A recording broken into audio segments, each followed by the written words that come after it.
Welcome everyone to our Dhamma stream once again. We're very delighted to have Ajahn Kongrit, who is the Norway's monastery's abbot, Skipit Buddhist monastery, to be with us today. We shall now begin the session by paying respects to Ajahn. We'll have Brother Ryan lead us in the proceedings, please. Good afternoon, brothers and sisters. Let us begin by paying our respects to Ajahn with 3 bows. Bow.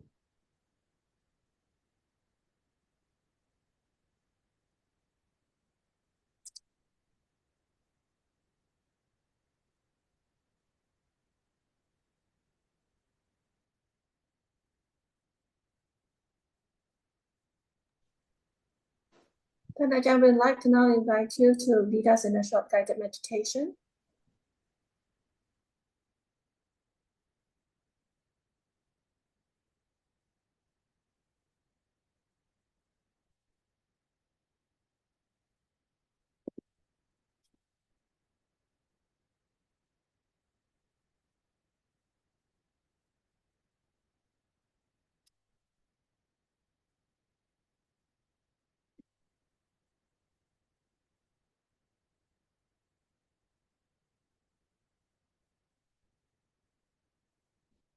We come to the sitting posture.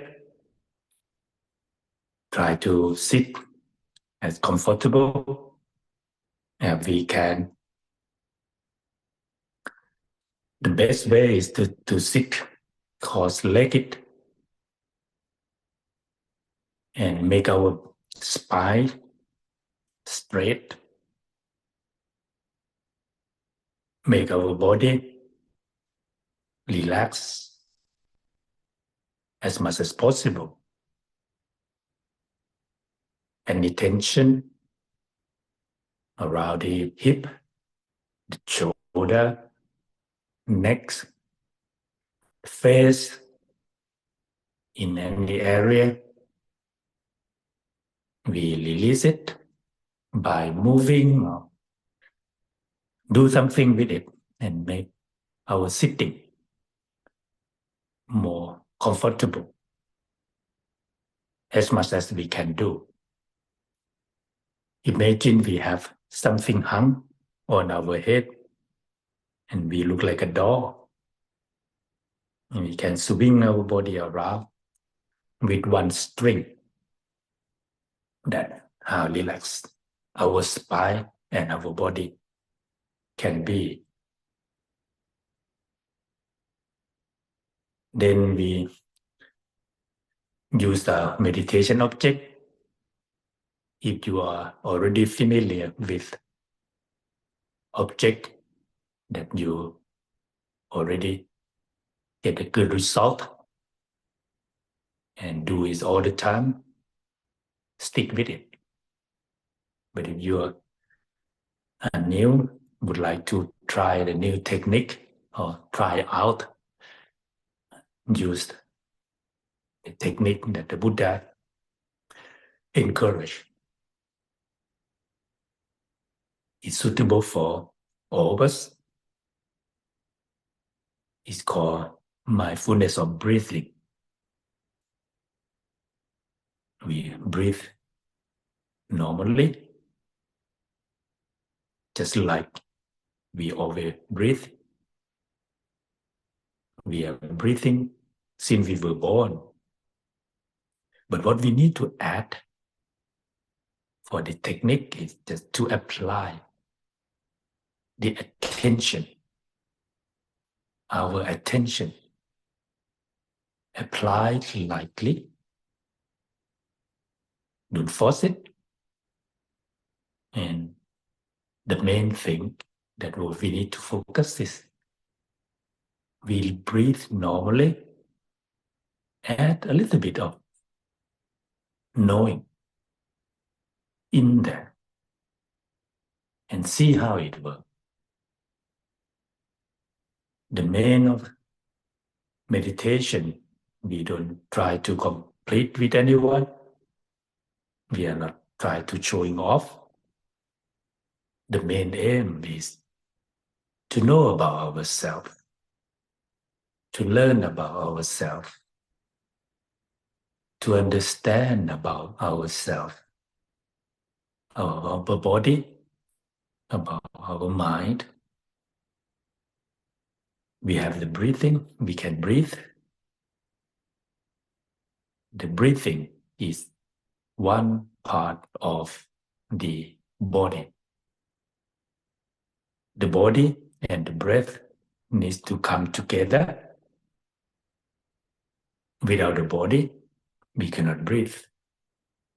Without the breath, this body cannot call human, cannot call animal. So we come together with the right view, Sammaditthi. We all now have Sammaditthi. Why I say that? If we are interested in coming for meditation, try to practice to end off our suffering, at least we have some kind of Sammaditthi, right views in that. So we have right view, we have the body, we have the breath, and we apply our attention, that is the mind, all together, synchronized, and see when we breathe in, we follow the breath. It start from the nose tip, and the middle of the breath around the chest, and the end around the belly. Belly, the chest, and the nose tip. Breathe in, we follow the breath, the nose tip, chest, belly. Breathe out, the belly, the chest, and the nose tip. Simple as that. With knowledge that we know the breath, and Sammaditthi, right views. We don't try to do this because of we need psychic power, or we try to prove to anyone that we can do it. We're doing this to understand our mind, our body, and to make it easy, to make it light. We not try to doing this to stop thinking. We don't try to stop thinking. We think, but we think in the right way. Breathing in, nose tip, the chest, the belly. Breathing out, the belly, the chest, the nose tip. If we do it well, it's going to be comfortable and relaxed as we breathe normally. We don't try to do anything special. Just keep breathing in, breathing out, breathing in, breathing out. Easy, relaxed.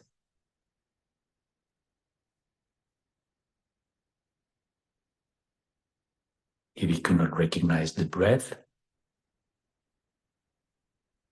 breathing harder, longer. It's okay to have noise.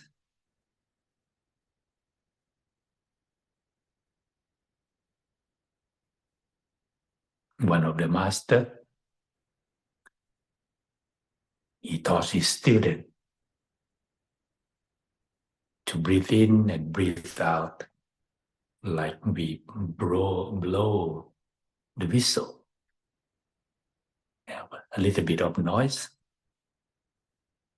just to recognize the breath really clearly with the relaxed attention.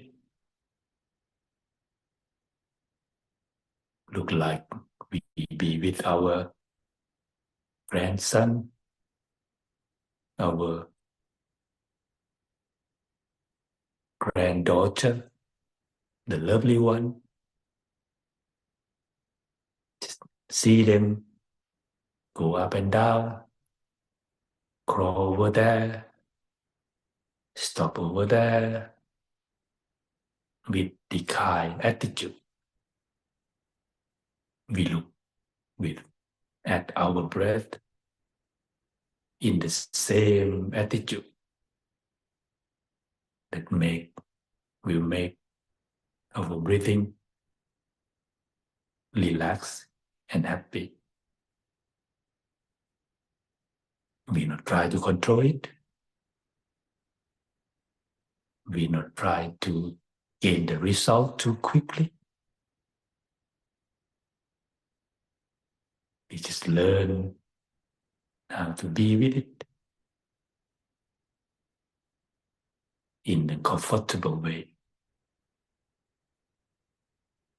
Just to remember that we're not doing this to try to stop thinking. When a thought comes in, another thought, just gently remind it, thank you for coming. But now I have special guests who are already with me. Actually, these guests are with me. But I just recognize now she is so important. For you, you may come later. At the moment, I'm going to be with my guest, the breath. Continue breathing in. Continue breathing out.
Brothers and sisters, let us now formally request a Dhamma talk from Ajahn.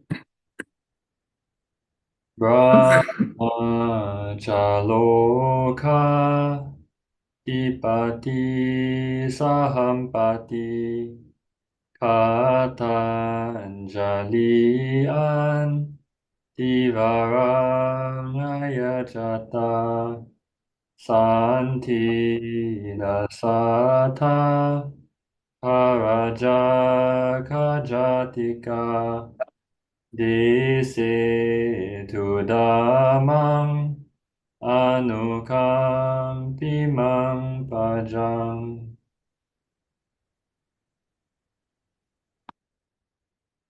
Namo tassa bhagavato arahato samma sambuddhassa. Namo tassa bhagavato arahato samma sambuddhassa. Namo tassa bhagavato arahato samma sambuddhassa. Papasara mitang bhikkhave titang tanca akantukehi upakiresehi upakilitanti ti ito parang sakajang thammo sotapoti.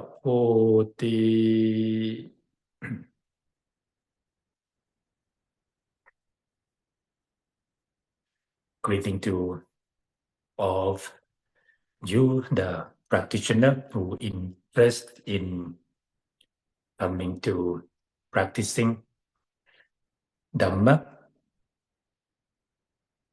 We all know that we interest in Dhamma because we try to improve our ability to be happy,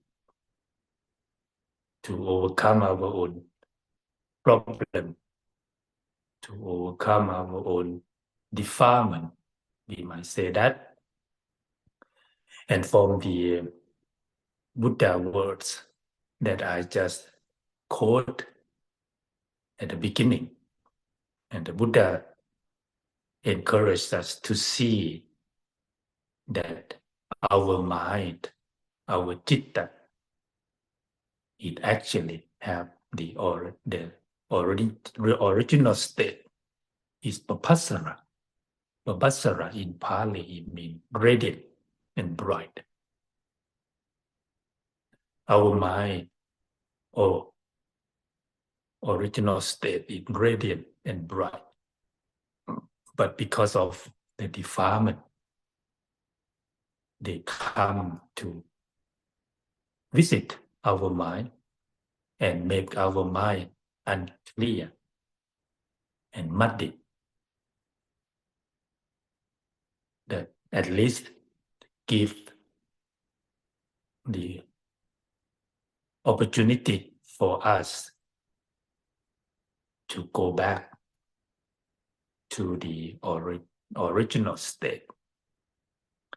The Buddha compared the defilement or aramana that come to visit our mind as the guest. The guest. If we have a right guest, our mind can be happy. But from time to time, from our own experience, we cannot differentiate the guest. We invite not the right one in and let our mind be difficult, muddy, unclear, and suffer.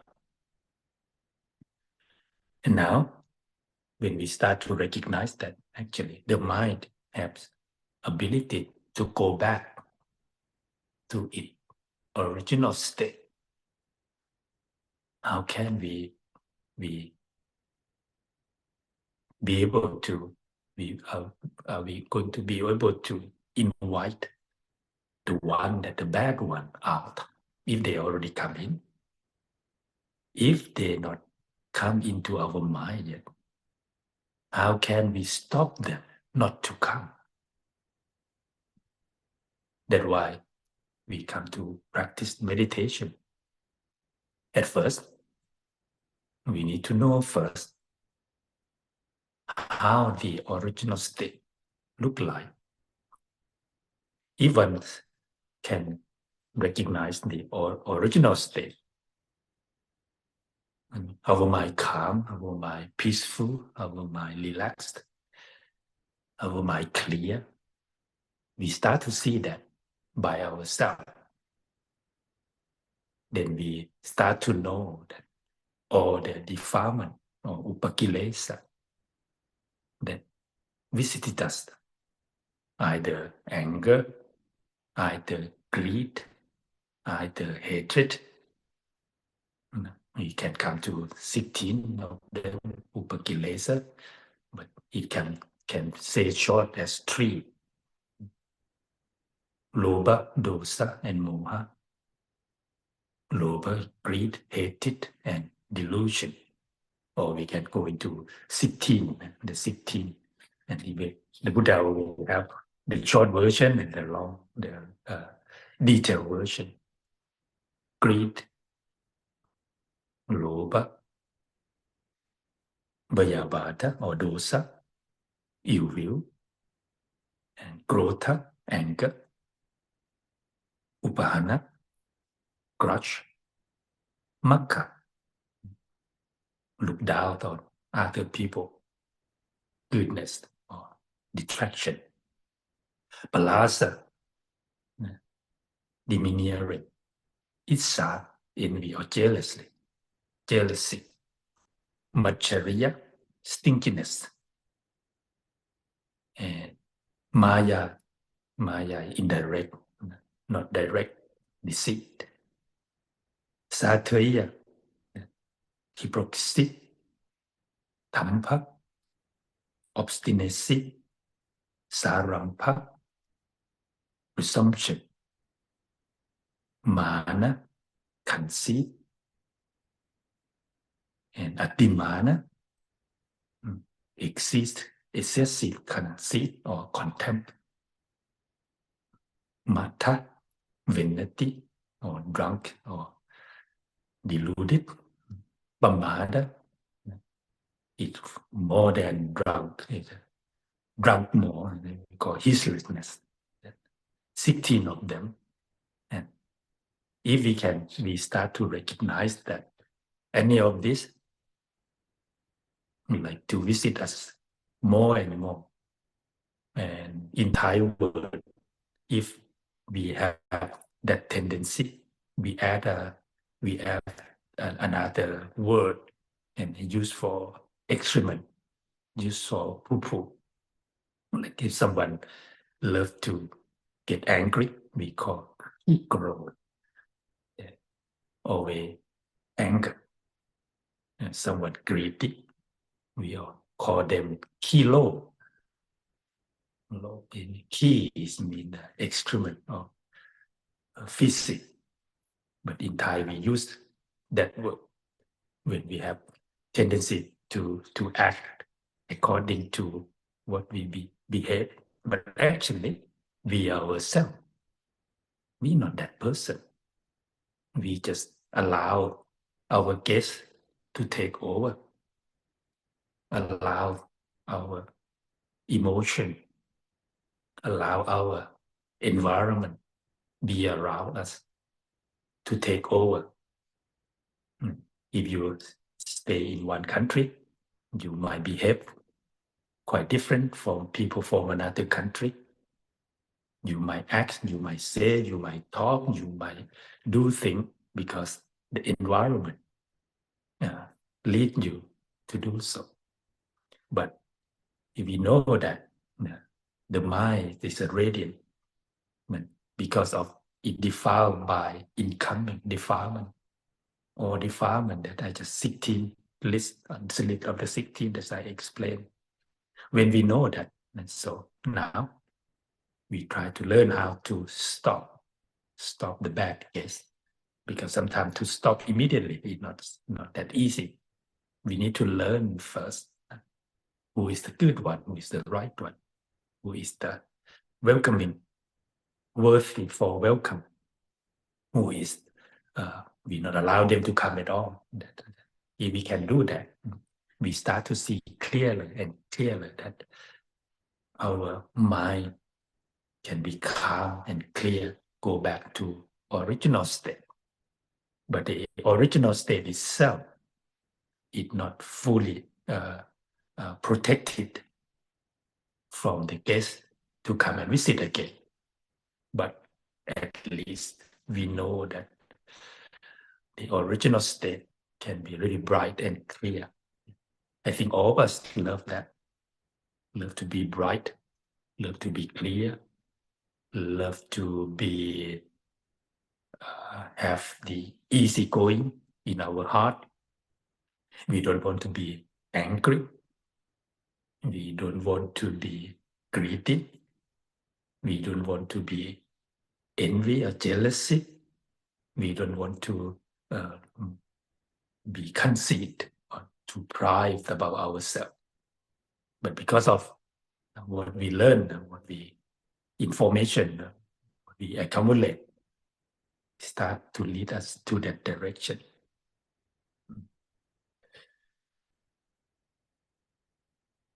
When we know, we start to recognize, we differentiate between the original, the pure state of the citta and the akantaka, the guest. Then we learn how to let them return, and when they are visited, let them return. If we can let them return, we can ask them to return. And if we really know that they're not really welcoming here, because it's not a good guest, we would say we ban them. How can we ban them? In this case, we can say that all the case is aramana. Aramana is the object, that the eyes, the ear, the nose, the tongues, the body, the mind that we perceive and we receive from the world.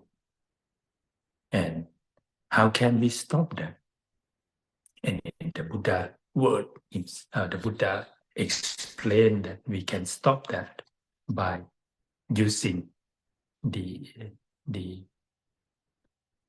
Atthangika Magga, or the Noble Eightfold Path, that many of us very familiar with.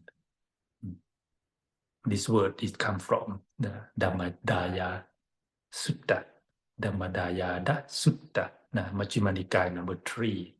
Actually, the word it comes from Sariputta.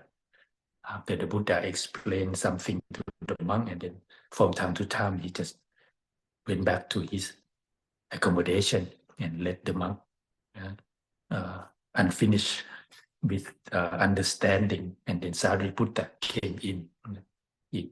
Even it's not the Buddha own word, but the sutta explained like this. It looked like the Buddha had been stand and then right, that the Sariputta can say something in the name of the Buddha, because they have the Sariputta have very wise knowledge and understanding about Dhamma. When we use Atthangika Magga to make our understanding, to make our mind be clear and bright. And Sariputta said,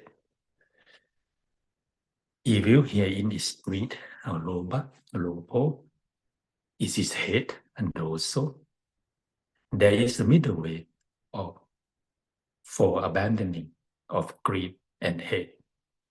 Giving vision, giving knowledge that leads to peace, to direct knowledge, to enlightenment, to Nibbana. And what is that middle way? It is just the Noble Eightfold Path that is safe, right view, Samma-Titti, right intention, Samma-Sankappo, right speech, Samma-Vaca, right action, Samma-Kammanto, right livelihood, Samma-Ajivo, right effort, Samma-Vayamo, right mindfulness, Samma-Sati, and right concentration, Samma-Samadhi. This is the middle way that it giving vision, giving knowledge that leads to peace, direct knowledge, to enlightenment, to Nibbana. How we use the Noble Eightfold Path, the Ariyatthangika to eliminate or not to allow the guest, that unwanted guest, to come in.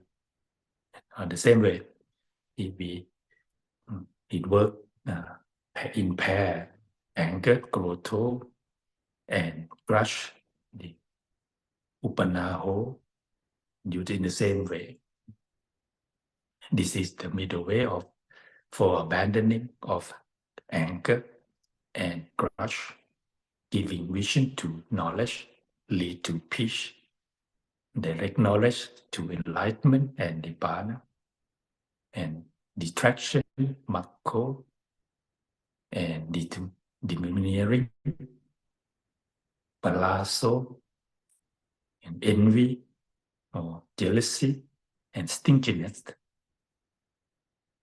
And the evil herein is deceit and hypocrisy, the Maya and the Satya. And the evil herein is obstinacy, is presumption. The evil herein is conceit, and it is pride, excessive conceit. The evil herein is vanity, mado, and negligence or uselessness, pamado. And all this,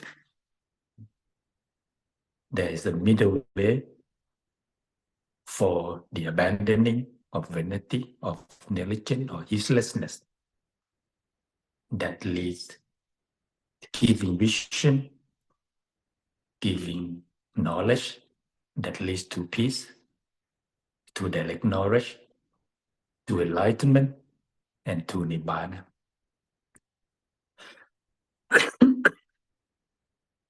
And what is the middle way? This is just the Noble Eightfold Path that is saying right view, Samma-Titti, right intention, Samma-Sankappo, right speech, Samma-Vaca, right action, Samma-Kammanto, right livelihood, Samma-Ajivo, right efforts, Samma-Vayamo, right mindfulness, Samma-Sati, and right concentration, Samma-Samadhi. This is the middle way, giving vision, giving knowledge that leads to peace, that leads to direct knowledge, to enlightenment, and to Nibbana. That is the word of the Sariputta.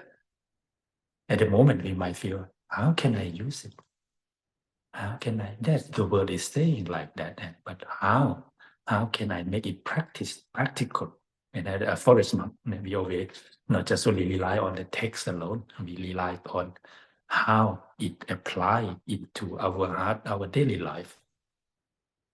When we heard about Upakilesa, 16 of them, or 3 of them, lobha, greed, hatred, and delusion, how it actually happen in our heart. When we say about papassara citta, the radiant, illuminate mind, we have to know exactly how we experience it directly. When we know it directly in our heart, we start to be able to see, to differentiate it, not just only the word of the Buddha alone. In the old day, even to realize Nibbana, and in Thailand, for example, and many people think it out of time, it won't work nowadays. It's not practical anymore because it's too long. 2,000 years already passed, so 2,500 years, 600 years now. Many people think it's impossible to practice like that. But because of we have the master who have the mastermind, who don't believe in what just people say, and actually the practice itself is not that difficult. It is difficult because people don't practice it. People just think about it and think about that we could not do it. We cannot do it. We are so small human. We don't have enough perfection. We don't have enough army. We don't born in the Buddhist country. We don't have the monastery. We don't be around the master. That how many people think. But actually, when we know it in direct from our own experience, not from the book, and not from what we remember, but not from what we heard about it, when we recognize them clearly, and when we know that the focus, we know that we can get rid of this by using the Noble Eightfold Path. Samma Titti, Samma Sankappo, Samma Vaja, Samma Kammanto, Samma Ajivo, Samma Vayamo, Samma Sati, Samma Samadhi. And we can think that if someone who recognize our chant more often, you might remember well. But if you think in the short, make it short in the Sila, Samadhi, and Panya. Sila, Panya is the Samma Titti and Samma Sankappo. Panya, right will and right intention. Right speech, right action, and livelihood is sila. If we make it short, and samma sati, samma vayama, samma sati, samma samadhi is samadhi. Sila, samadhi, panya, and three of this we can apply. And when we can to apply, because when we thinking about, I know that how can I practice the Noble Eightfold Path? It doesn't mean that we need to focus on precept all the time. We need precept. Check my precept every day. What type of precept? What type of food I eat? We can do that, but it might make our life so difficult. And so many people come and ask us, because we live in the foreign country. They want to know everything about monastic life. And some of them, they can recognize we are forest tradition, even from how we dress, they recognize already. They ask, are you forest monk? It's quite clear that they knew about us. And if you ask us, what do you eat? And my reply, my always tell them I eat food. They're not really satisfied actually when I say I eat food. People always want to know exactly what type of food. Are you vegetarian, or can you eat that? Can you eat this? And then I say we cannot cook ourselves, and we have to go for alms round. We need to go to looking for food. Anyone bring to us, okay, we can eat that. What type of food? And just food. They're not satisfied with that. But when we want to make it happen, we start to make it practical. We integrate the Noble Eightfold Path in our practice. In the Buddha word, he said, anytime that the mind empty from upadana, and clinging. Anytime that our mind empty from upadana, at that moment we call Atthangikammaka is perfected and fulfilled. When our mind empty, when people might think empty mind means we think nothing, but actually in the Buddha word, when empty mind, it means empty for upadana. Upadana is the kamupadana, clinging of sensuality, clinging of views, itupadana, or clinging of rule and ritual. Someone who practicing keep precept, eat vegetarian, or anything that is only for clinging, that it not encouraged. Vattupadana, clinging of ego, of self. If we can see really clearly, and then at that moment it empty. When it empty, it means that we don't have sense of self. We don't cling. When we don't cling, it means we don't have kilesa. When we don't have kilesa, then it means Atthangikammaka, the Noble Eightfold Path, is perfect. It is perfect. We do this, we check it by the result of the practice. Because if we want to check how pure my precept is, as a monk, we have in the scripture, we have the 227 rule. We don't come and check every rule every day. We don't do like that, because some rule is not practical anymore. For us, we're not allowed to go to the king's chamber when the king and the queen is in the bedroom.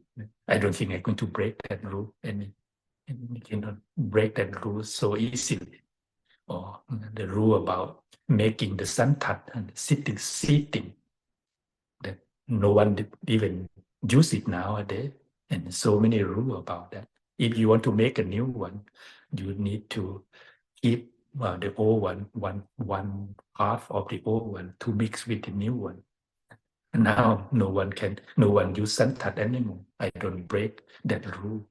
But if you talk about the practicality, in the rule of the rule that the monk working on is about 20,000.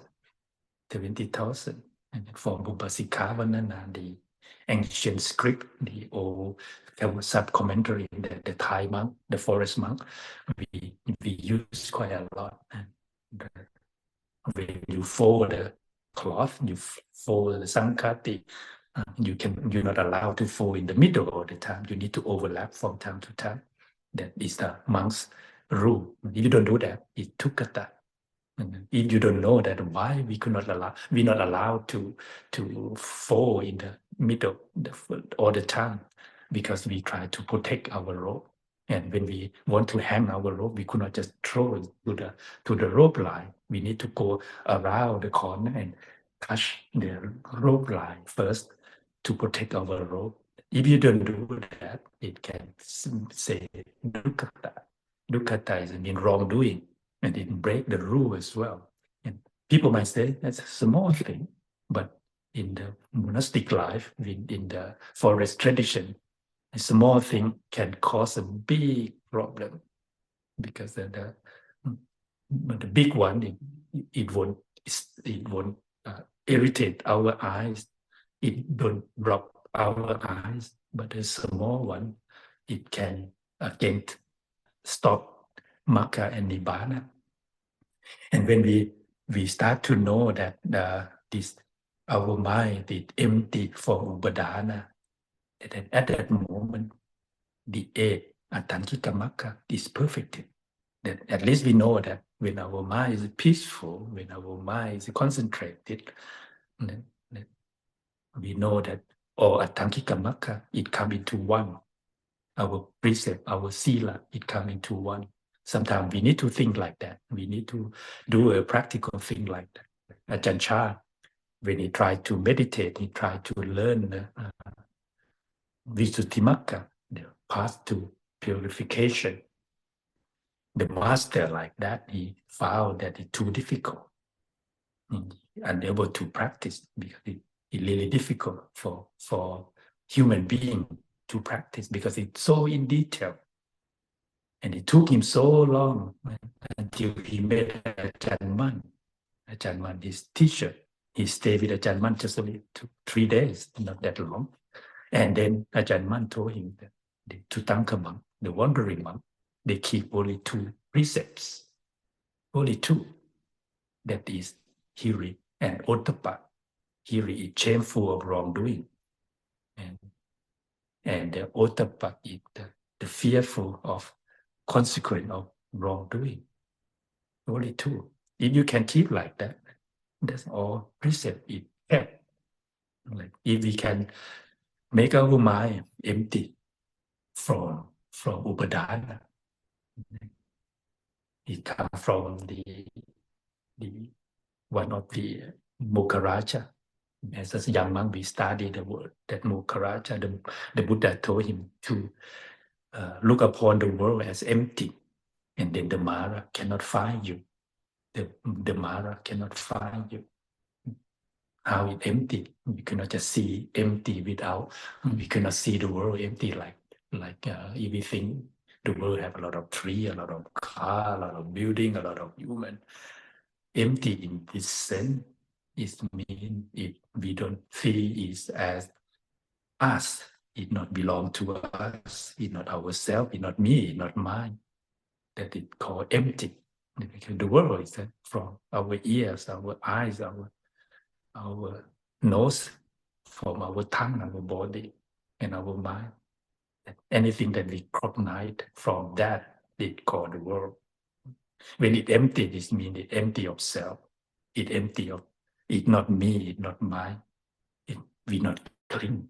When we not cling, that means that we don't have kilesa, we don't have defilement. We not empty for everything else, but we empty because of defilement like that. When it empty, everything going to be right. Samma. Like if we talk in the easiest way, make it easier than that, we can say right now when we come and meditate, if we come to practicing vipassana, we see the world as impermanent. Try to look at that. When we meditate, sit down, cross leg, close our eye, concentrate in our breath, and contemplate the anicca sanya, see the world as impermanent. At that moment, we can say that all the things, all the makkha, the right view, we have right tithi. If we don't have right tithi, we don't meditate. We don't have. If we meditate, it means that at least we have small views that right view. And samma sankappo, intention. We put intention to end of our suffering, and we think further and further. And actually, we try to end all suffering. If you think end all suffering, we might think, oh, actually, the world itself, it means nibbana. But people might not want to say that nibbana because sometimes it will feel to be a little bit too high. If we say, I want to go to nibbana, it's a little bit too high. But actually, we don't go anywhere. We just be here. But we end the self of clinging, and we don't have upadana. And when we sit, even we not speak, our vacha, our speech is right, is proper, because we have the right intention, we have the right will. And when we speak, going to be right, going to be samma. And the kammanta, the action, we don't do anything right now, we just do sitting, we just contemplating. But when we do things, it's going to be right. That's how the Noble Eightfold Path come together.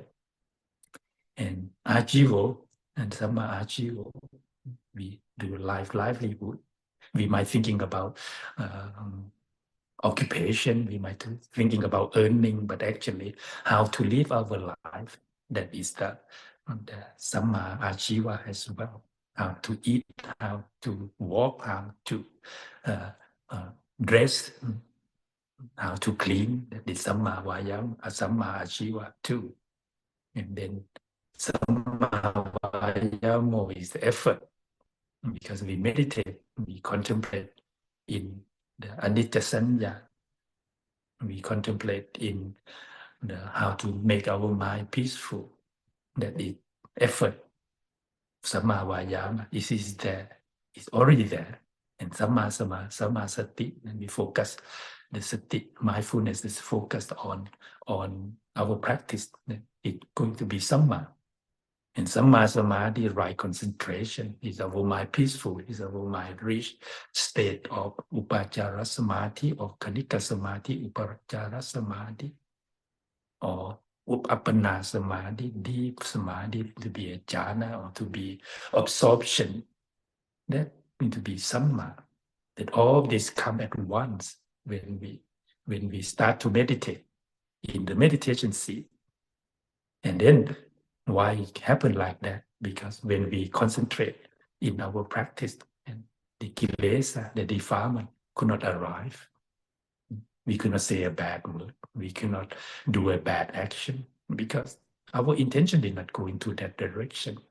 And all Eight Noble Eightfold Path have the quality of protection, protect from defilement to arrive, and the sense of prevention, not allow the kilesa, the defilement, to happen because of the Eight Noble Eightfold Path. Compare the Noble Eightfold Path, this as the fire.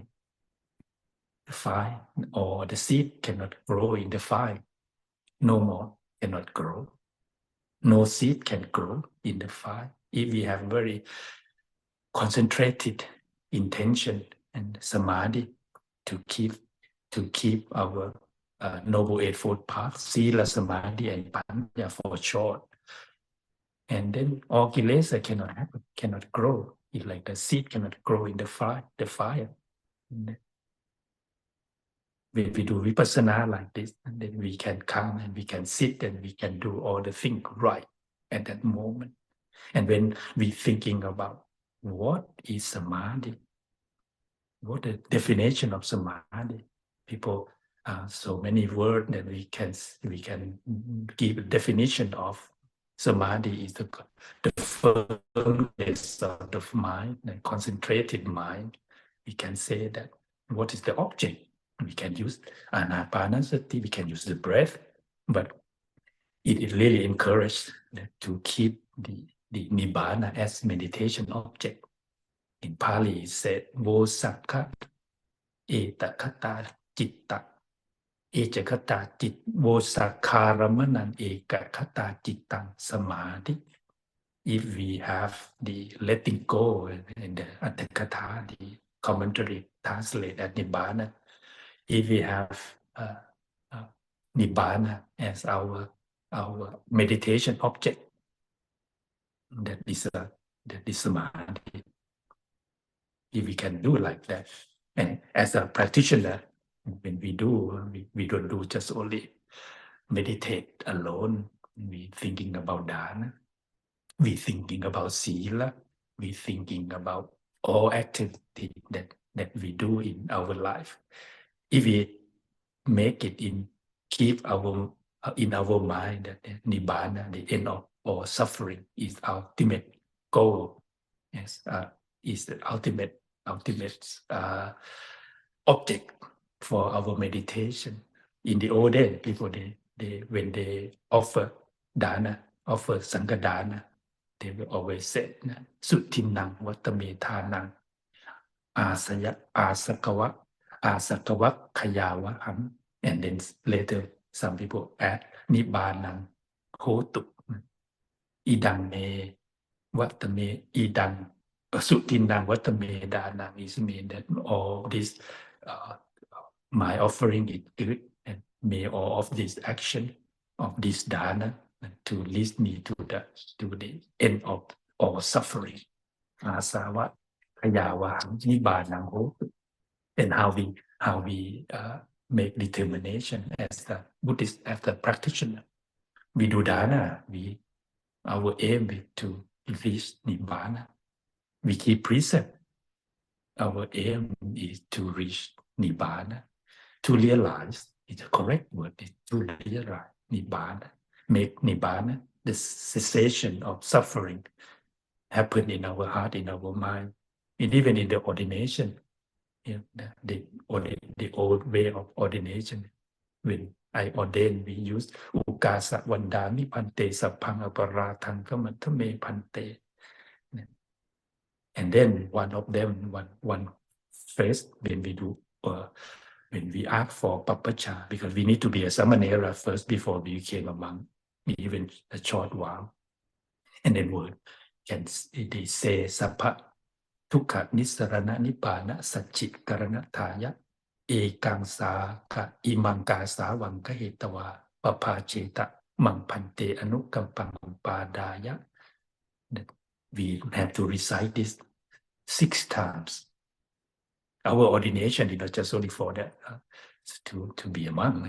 We need, the request is to make the Nibbana, the cessation of the end of suffering, to be realized, to the Nibbana to realize in our heart, that even ordination. And how we do it is it can go back to Attamkika Magga again, Sila, Samadhi, and Panya. How Attamkika Magga is important, very, very important. Even the Buddha himself, he talked when one of the Paripachaka, the ordained person from another religious, his name Subhatta, came to see him before he passed away to Nibbana.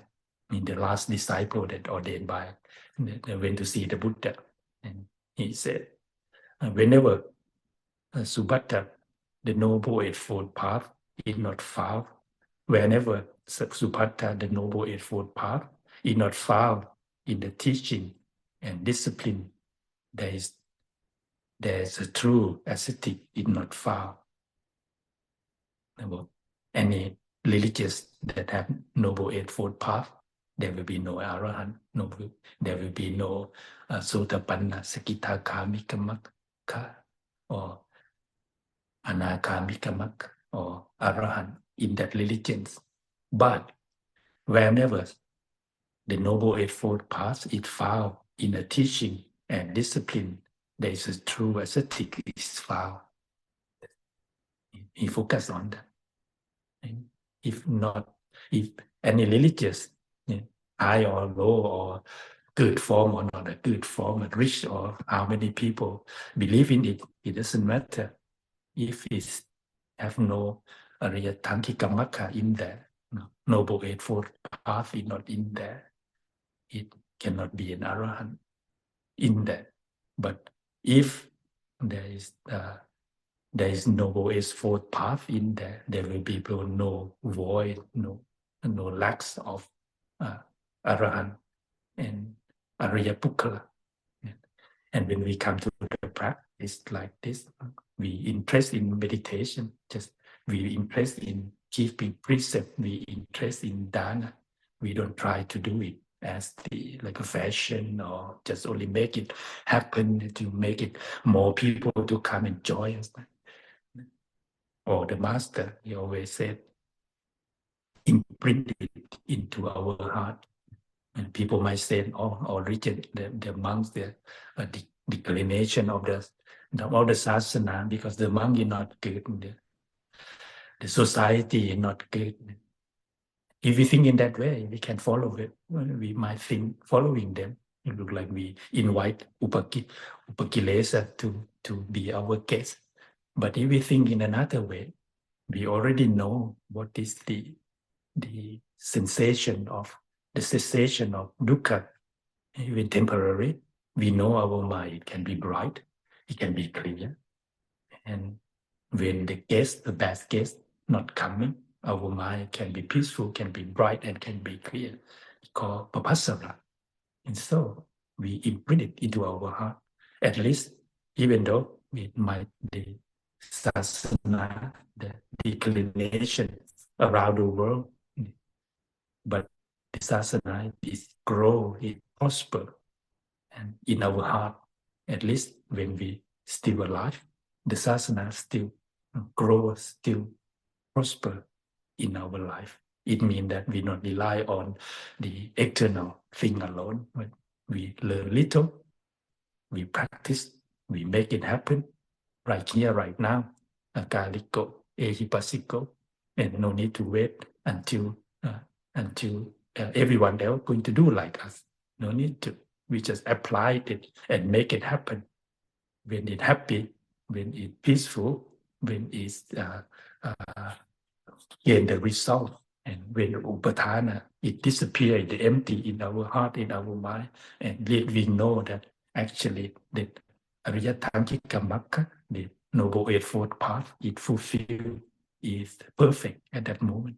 It means that the opportunity for us to make our mind papassara, our mind radiant, our mind peaceful, that there is an opportunity there. And we have so many masters, Lombo Cha, Lombo Sumedo, so many senior monks that can prove, like a living proof for us.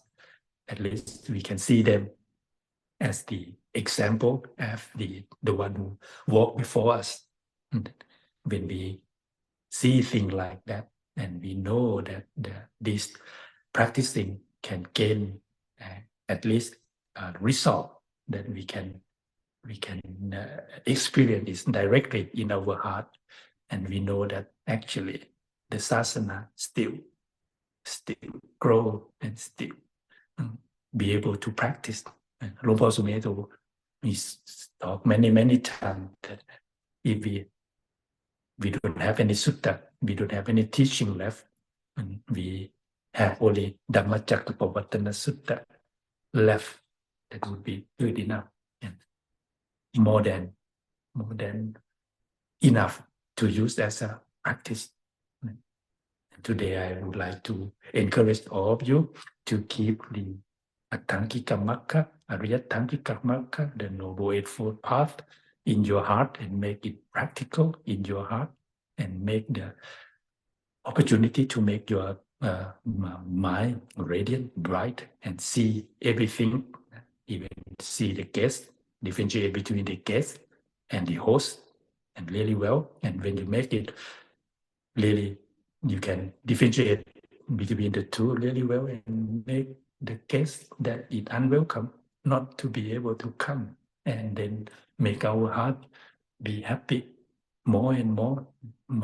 That gap, make the gap of emptiness from sense of self, emptiness from sense of suffering, and then our mind, our heart can be stable and peaceful and relaxed, and make our journey to the end of samsara prosper and peaceful and easy. I would like to end my talk now. Andamayang Dhammagathaya Sadhu Garang Dadamase Sadhu Sadhu Sadhu Anumodami.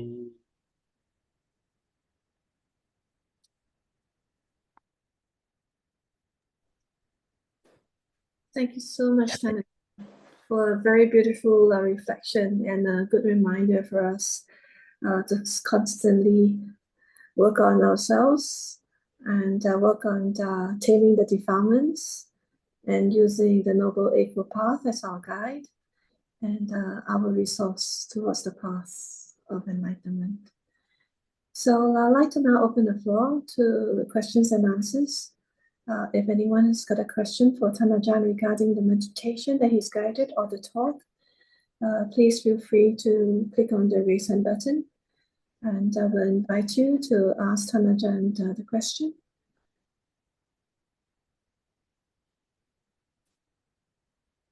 Anyone's got any question at all, or any clarification you want to make? Don't be shy. Ajahn has got a big wealth of experience. For those who are not very familiar with Ajahn, he's although he's a Thai monk, he's got a big wealth of experience, and particularly very communicative in English. And because he's Asian, so he speaks our language and he understands our lifestyle. It's always very enjoyable speaking to Thana Ajahn because he applies what the teachers have taught through his own practice for the last many decades. So if you have got any requests to ask Thana Ajahn, we do so now. Yeah. It'd be nice if some of you can turn on your video so Thana Ajahn can see your faces. Although he's got a very small screen, I think it's always very welcoming that he's not speaking to a blank screen, or he's not just looking at just one person like himself because he's been spotlighted. But now he can see many people coming from different parts of the world, friends that he can, he will remember, faces that he can remember. I think there are many here that he will remember. I think Lenny must be in Thailand now, though she's in Malaysia. That looks like Ratana one. And then I see Elaine Key there. Yeah, really. And many of Thana Ajah's old friends. Thana Ajahn, you got to switch your phone again. You're upside down. I try to see people. Okay. Try to see people. Right. While waiting for a courageous one to ask the question, perhaps let me ask a question, Thana Ajahn. In one of your talks previously, you spoke about true but not right, right but not true. You talk about the balance between truth and rightness. It was a talk that you gave some months ago in the Amaravati, right? True but not right, right but not true. It really encourages us to balance the intricateness between truth but practicality, if I may interpret it that way. And it sounds like you're talking about it again today when you were talking about the balance between the 227 rules and what is practical. Okay. So many times that we have the idea what is right, what is not supposed to be, what's supposed to be, what not supposed to be. Ajahn Chah, he encouraged his young monk to eat little, sleep little, speak little, and then, but compared to Ajahn Chah himself, he eat quite a lot actually, and he eat big bowl, and he eat quite a lot, and he speak, forget about him because he speak all day, all night. In the morning, and Ajahn Chah will come.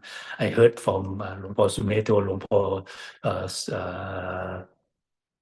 Sopon, Luang Por Damrong, that people always want to come and speak to Ajahn Chah. So early, 3 o'clock early in the morning, someone will come and wait under his kuti, and he's talk to them from early morning until maybe after midnight, and then eat little, speak little, and sleep little. It seemed to be, it worked well.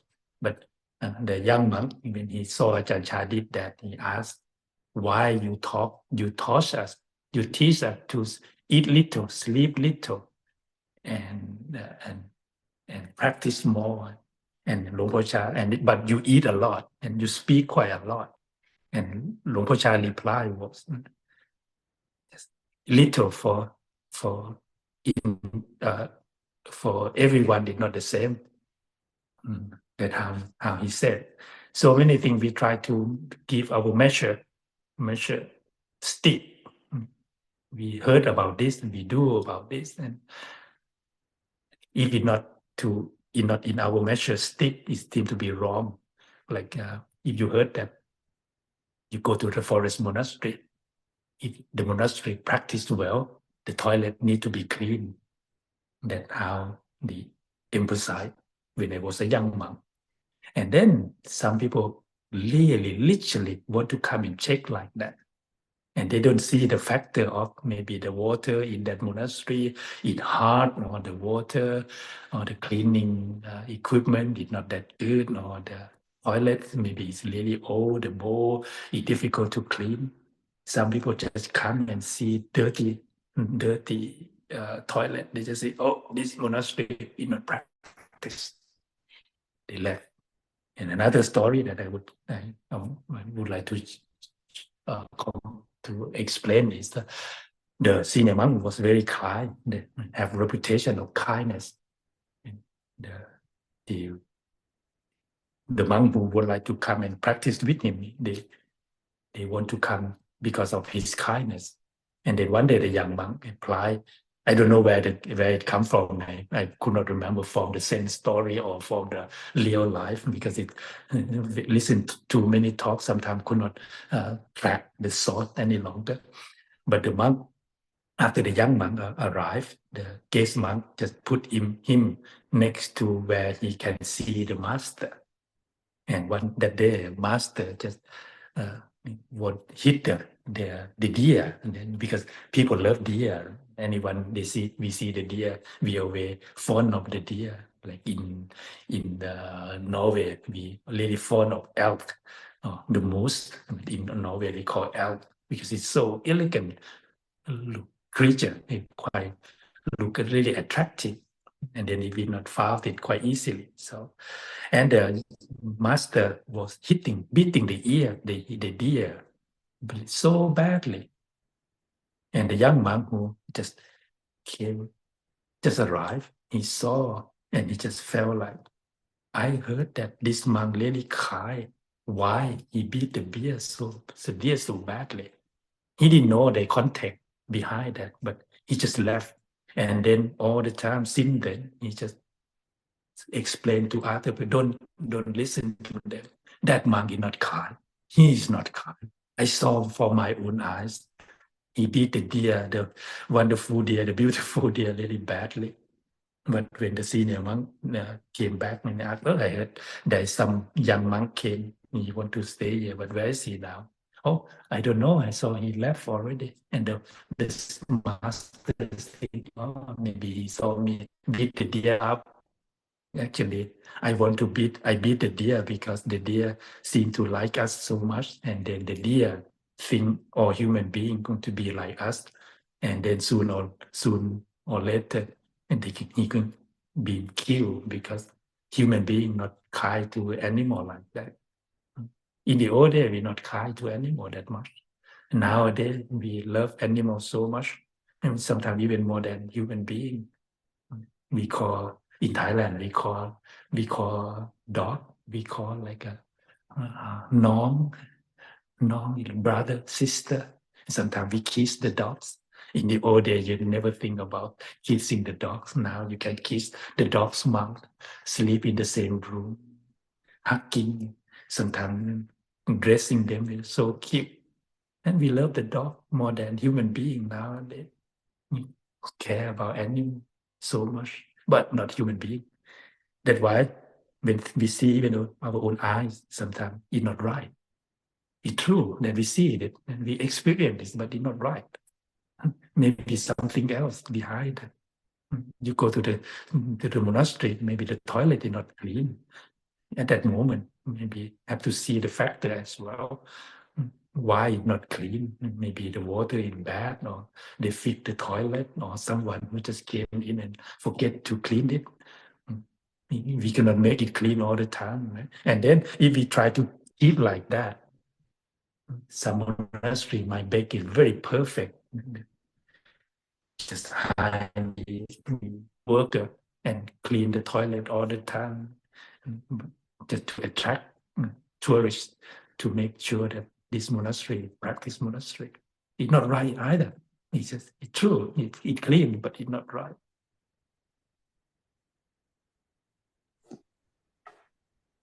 Thank you. There's a lot of profound wisdom in that, Ajahn. So anyone's got a question?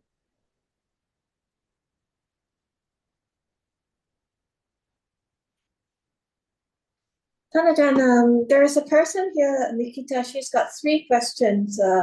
but the questions are pretty long. I think it also relates to a personal practice.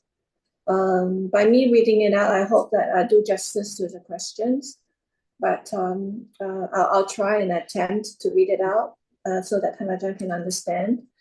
And then you try to respond one at a time, okay, Ajahn? So Nikita's question is, what's the illusion of separation? What does it point towards?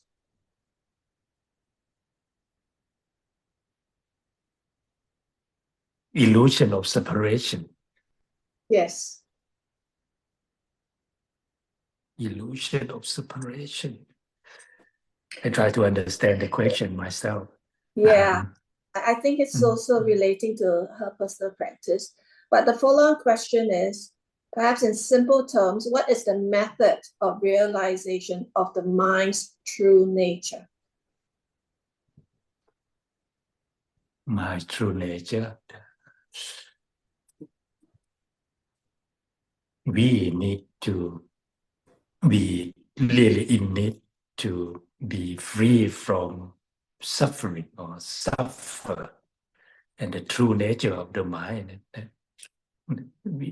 in terms of the Buddha word, is our mind is clear and bright.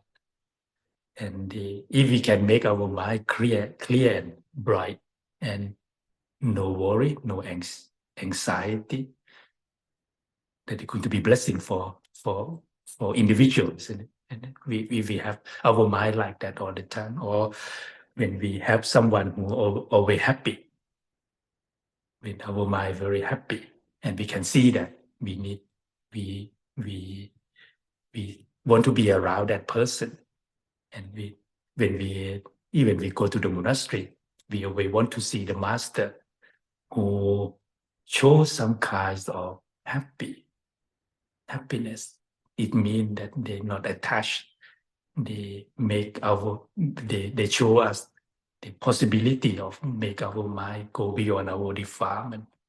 That is the essential, ultimate example that we can use, and we can make with inspiration. And not just only us, actually, in the old day, the reputation of the Buddha is always an Arahant and the enlightened one, the perfect one, the one who can teach, the one who can train human being who like to be trained. The Itipiso Bhagava that we chant, and even the Ajahn Chah, the reputation of him is very high when he's still alive. Even the young man who don't know about Arahant, and the word Arahant in Asia, in Thailand, is quite big. If you say someone an Arahant, it's like, wow, but we don't really know who is an Arahant, and we don't have any sign that we can say exactly how the Arahant look like, and we don't have any sign in front of the monastery. This monastery and Arahant living in, we don't have that one, right? And we need to see the person himself. Ajahn Amaro told his story. He studies physiology and the psychology at the same time, and then he see his professor. He very good in his field, but his mind is like muddy and very complicated, and he just felt like, even though I study quite well, but he feel it's not working. Something is not quite right yet. And then when he went to Wat Pananachat, he just see the monk. He didn't show much. It just only a few days, and he felt, oh, they live their life here. It can be quite a lot of meaningful here. And when he met Ajahn Chah, he just felt that this person, they live their life is so happy compared to my professor. If I could not quote his word, but it's just that's what I remember. But after he stayed there he want to stay for a few days, and then now he 45, 47, 48 years. He cannot get out from the monastery yet. And I always tell the young man who come to the monastery, we want to learn. And I just told this story. And many people just want to try it out. And I just told them, be careful. You might not be able to get out from the monastery. I'm stuck here for 33 years. Ajahn Amaro is 47, 48 years now. They were laughing. That is essential. If I answer, I hope I answered the question, but it's just sometimes they use the very high term. Sometimes it's very difficult to understand.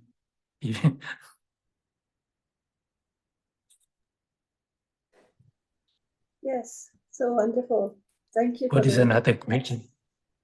Oh, a third question. Within the context of a threefold training, what is the method of practicing panya in everyday life? What is the method of practicing wisdom in everyday life?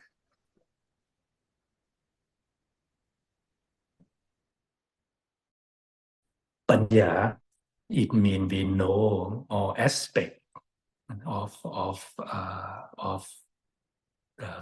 the Dhamma or aspect of daily life. If we want to go beyond our suffering, we apply our panya in terms of everything is impermanent. For example, we can see that we really want things to be in our own way. That people always think like that. If everything be in our own way, we feel happy. But the things, the Dhamma, the nature is not always in our own way, our own wish. And to have panya in there, that actually the world not circulate around our wish. That is quite simple. And when we want to make our life happy, we need to make our adjust our need, our want, our wish to be around the Dhamma. That is wisdom. The wisdom that we can apply in the daily life. And we thinking, another term is how far the money can send us. Just ask that question to ourselves. How far money can send us? If we ask really sincerely and apply it really well, and you might be able to come up with a decent and beautiful answer for yourself, because we might think that our life is so important, the money is so important in our life. Many people following and running after it and don't want to spend, don't want to do anything with the money, try to collect it, try to make more and more and earn more and more money. Just ask that question, how far money can send us. And when we can get the right answer, we start to see that actually there is more easiest way and more practical way to make our life happy, even though we don't need to think about money that much. It doesn't mean that money is not important. It's important, and the Buddha himself encouraged lay people to skillfully earn money and spend money, because it's one of the happiness that lay people can have. That is one path of the wisdom that we can have. And another one is that if we think further, our life is so short. We might think it's long, but it's so short. And if we can see that we don't live this life for 1,000 years, we're going to die sooner or later. Thinking about death is not something that we make ourselves depressed. Just think in the right way. We will depart from this world. This world did not belong to us. And where is our real home? Where we can rely? How can we trust the society? How can we trust the setup from the world? If we have that wisdom internally and for ourselves, that wisdom can make us really happy, and at least we don't need to worry too much. And sometimes we worry in everything. Now we have the war, we have pandemic just passed, and now war is coming, and we don't really know what the war is going to lead to.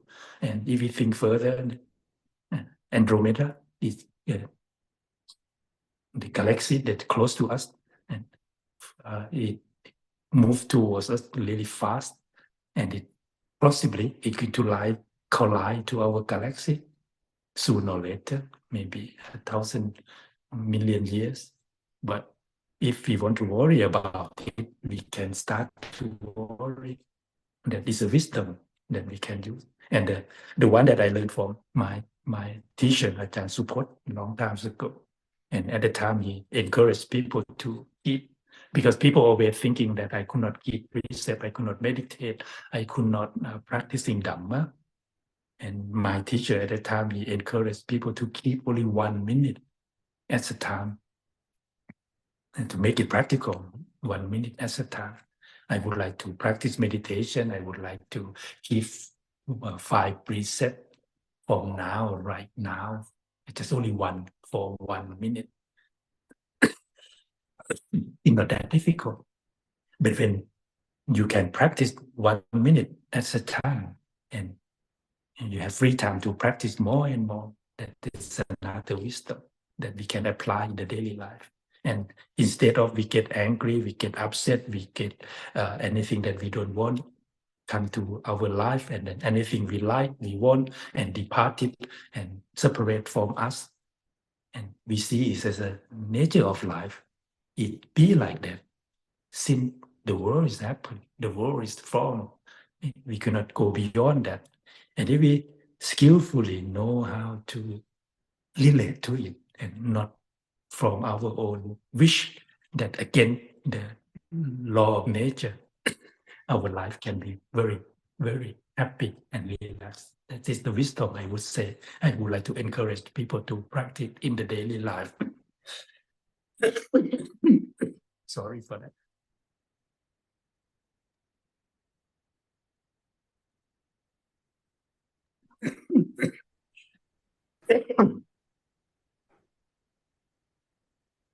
I think we better do the chanting, I think.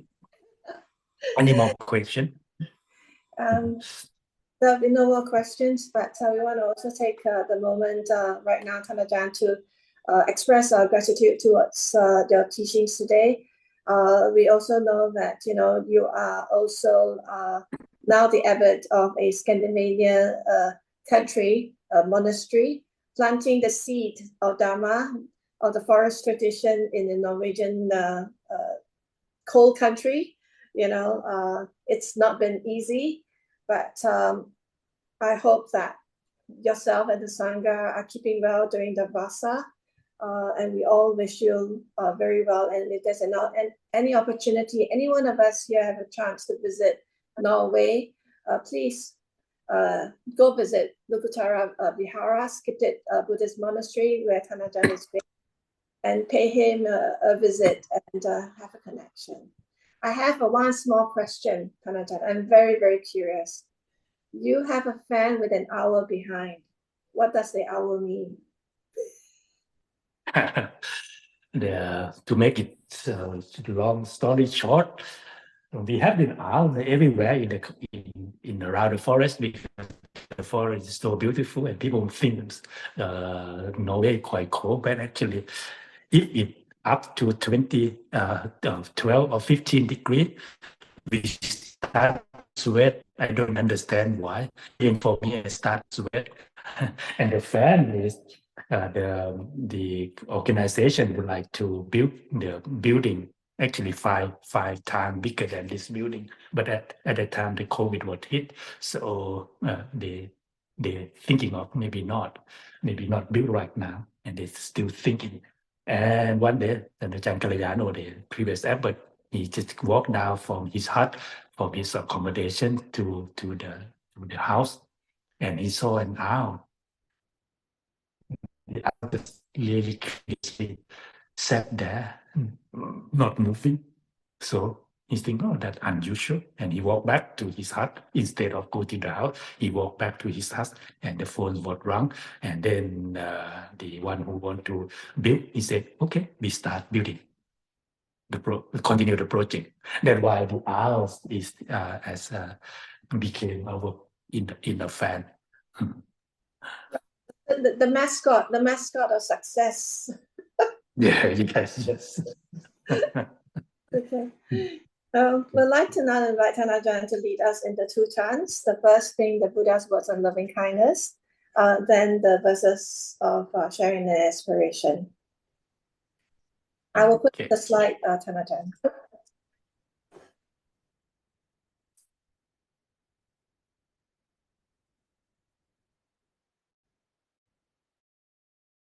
This is what should be done by one who is skilled in goodness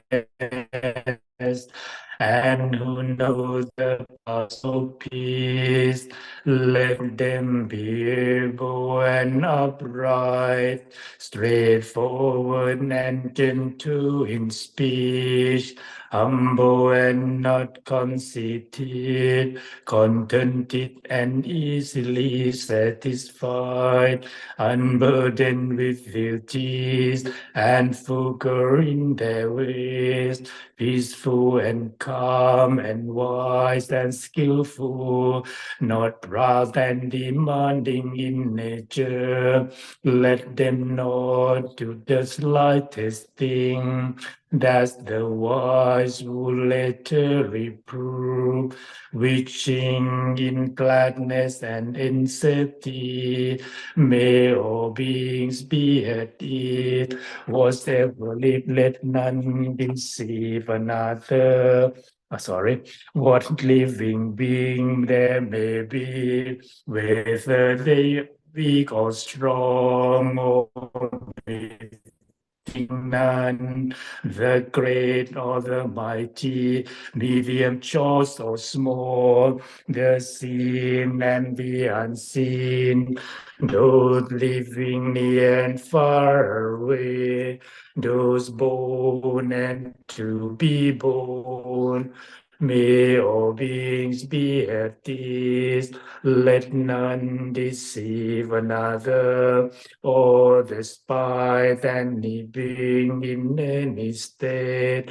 Let none through anger or ill will wish harm upon another, even as the mother protects with her life her child, her only child. So with a balanced heart should one cherish all living beings, radiating kindness over the entire world, spreading upward to the sky and downwards to the depths. Ours and unbounded, free from hatred and ill will, whether standing or walking, seated or lying down, free from drowsiness. One to sustain this recollection. This is said to be the sublime abiding, by not holding to fixed view, the pure-hearted one, having clarity of vision, being free from all sin desires, is not born again into this world.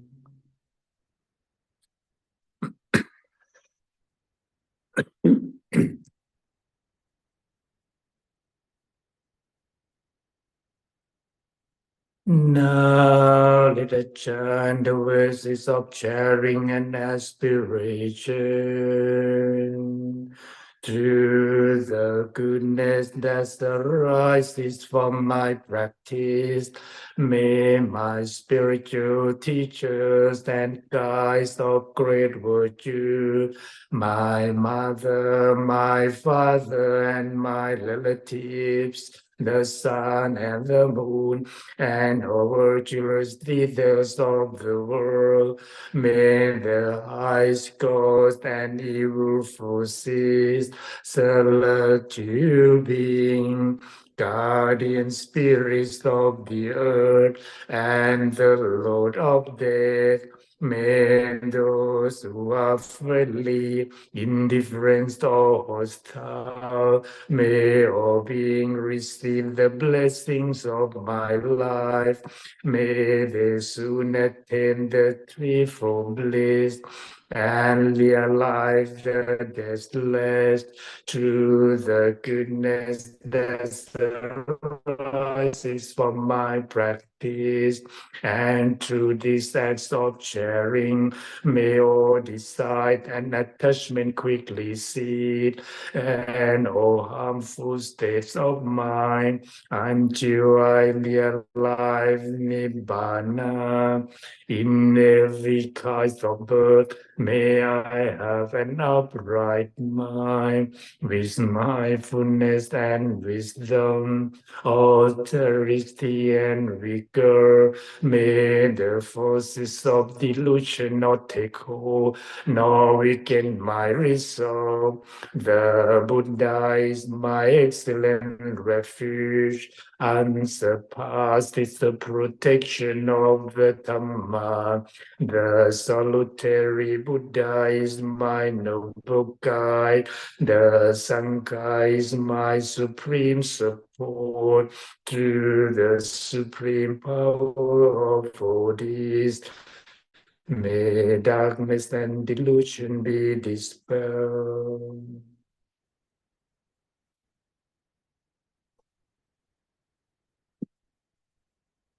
Brothers and sisters, let us now pay our closing homage. Arahang Sama Sambuddho Bhagava Buddhang Bhagavantang Abhivademi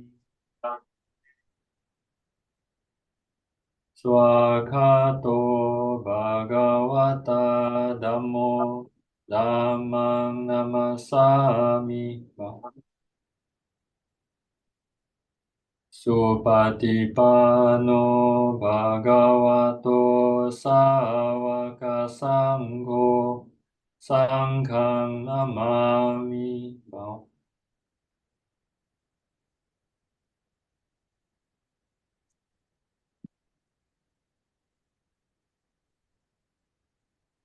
Brothers and sisters, let us now bow to Ajahn for 3 times. Bow.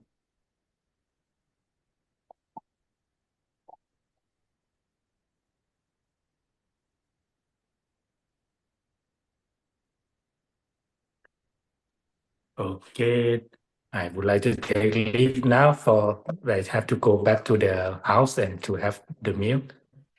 Thank you very much for coming. Thank you. Be well. Sadhu.